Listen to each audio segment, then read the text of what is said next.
Hey everyone, welcome back for another deep dive. Always a pleasure.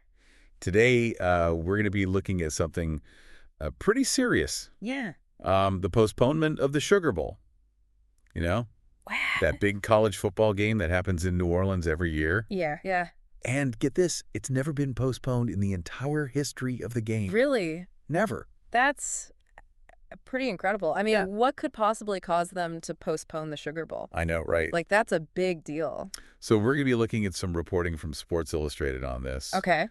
To kind of unpack what happened and Yeah. why they decided to do this. So It really does make you think about what a monumental decision this must have been. Yeah. I mean, the Sugar Bowl is such a huge event, not just for college football fans, but for the city of New Orleans. yeah. To postpone it, something really drastic must have happened. All right, so let's set the scene. Yeah. It's New Year's Day in New Orleans. Right. Georgia and Notre Dame fans are flooding the city. They're ready for this huge game at the Superdome. Right. You can practically feel the energy in the air, right? Absolutely. I mean, the Sugar Bowl is more than just a game. It's like woven into the fabric of the city. Yeah. People plan their whole holidays around it. It Right. brings in a ton of revenue, and the city really comes alive. Then in the early hours of New Year's Day, everything changes. Oh. There's this horrific attack on Bourbon Street. Oh, wow. A truck plows through crowds of people. Oh, my gosh. Right. This wasn't just some accident. This was a deliberate act of violence. Yeah. The aftermath is just devastating. 15 people died, and at least 25 were injured. Wow. That's just heartbreaking, especially on a day like New Year's Day. Yeah. So what do we know about the person behind this? Well, the FBI is investigating the attack as an act of terrorism. Okay. And they were moving very quickly. They neutralized the suspect just hours after the attack, Why? around 3:15 in the morning. 301 half a.m., so they were on it all night. Can you imagine the pressure they must have been under to stop this thing quickly? I mean, it must have been intense. Yeah. The authorities knew they had to act fast to prevent further tragedy and secure the city. Right. I mean, there were probably SWAT teams, hostage negotiators, bomb squads. Yeah. It's like a textbook example of how a major city responds to a sudden crisis. Yeah, it's a stark reminder that even in the middle of celebrations and holidays, these threats are real. Very real. And the impact on the Sugar Bowl was immediate, right? Absolutely. I mean, the Bulldogs team hotel was put under a shelter-in-place order right away. Wow. And think about the people working at the Caesar Superdome where the game was supposed to be held. Right.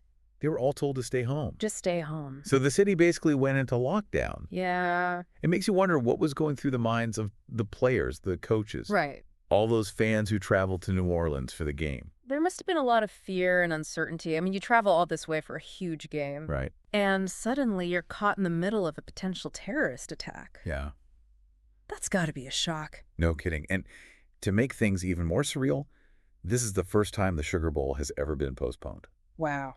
It's been played through wars, hurricanes, everything. Everything. I mean, the closest we've come to this was in 2005 when Hurricane Katrina forced the game between Georgia and West Virginia to be moved to Atlanta. Right.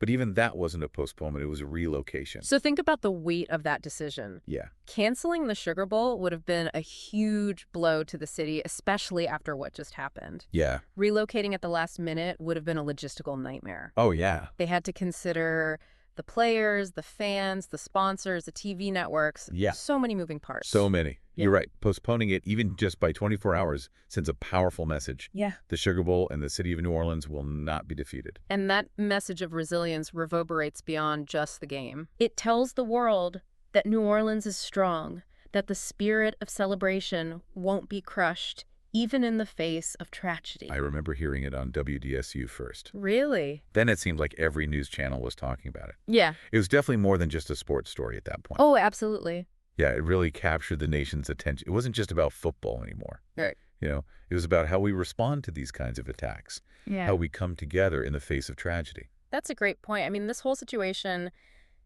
really shines a light on the intersection of sports and society, right? Yeah. You have this massive event meant to bring people together in a spirit of, fun and competition. Right. And then suddenly it's overshadowed by this threat of violence. Yeah, it's almost like a microcosm of the world we live in, you know? Right. It forces us to confront this question.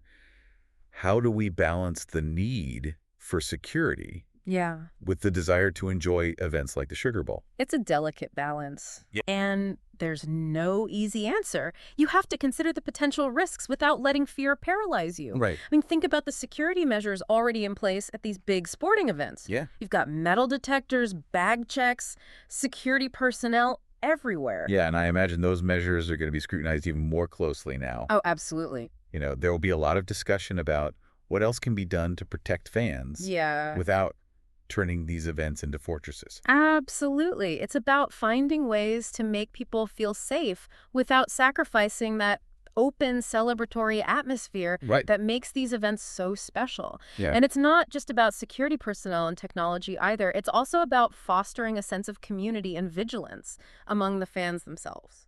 You mean like the see something, say something approach? Exactly. Everyone needs to be aware of their surroundings and feel empowered to report anything suspicious. Yeah. It's about creating a culture of shared responsibility for safety. Yeah.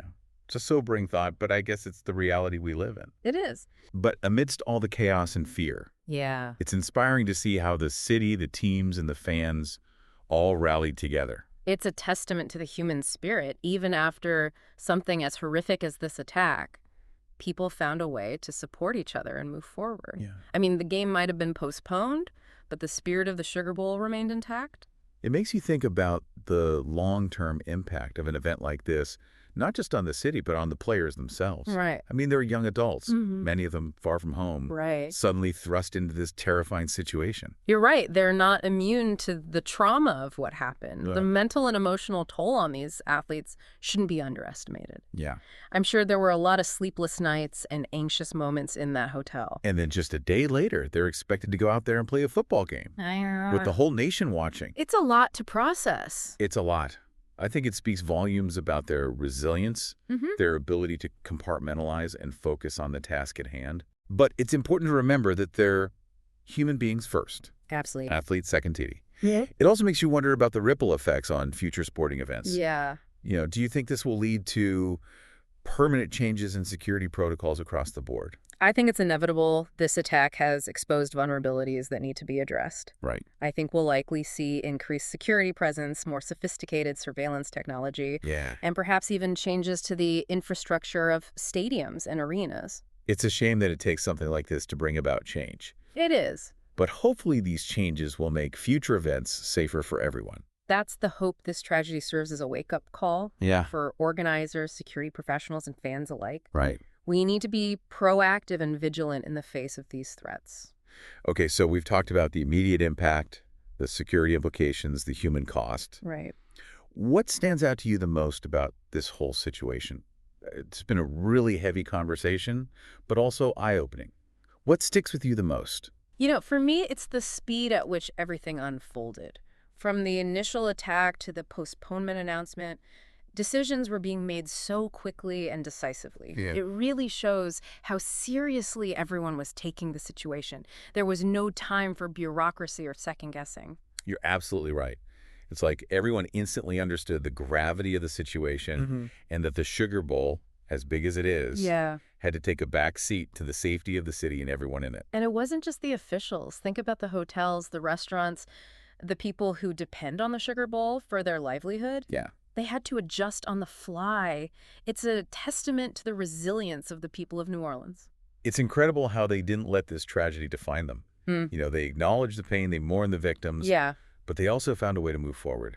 It speaks to the power of community. The Sugar Bowl is more than just a game. It's a shared experience, a tradition that binds people together. Right. And that sense of unity was more important than ever in the wake of this attack. It's almost like the attack backfired in a way. It was meant to sow fear and division, but it ended up bringing people closer together. That's a powerful observation, and it's a reminder that even in the darkest of times, there's always hope. Yeah. There's always the potential for healing, for growth, for coming together as a community. So after this deep dive, what's the takeaway for our listeners? What do you hope they'll remember? I hope they'll remember that even in a world where these kinds of threats exist, we can still find ways to celebrate, to connect with each other, and to live our lives without being consumed by fear. I think that's a great message. Yeah. And I hope they'll also remember the incredible resilience of the people of New Orleans. Absolutely. They faced a horrific tragedy head-on, but they didn't let it break them. Exactly. They showed the world that the human spirit can endure even in the face of unimaginable pain and loss. Well said. And on that note, I think we'll leave you with this thought. Okay. As we move forward, how do we hold on to that sense of unity and hope? Yeah. Not just in times of crisis, but every day. It's something we can all strive for. It's a challenge, but a worthy one. Because at the end of the day, it's our connections with each other, our shared experiences, and our collective resilience that truly define us. Thanks for joining us on this deep dive. Until next time, stay curious.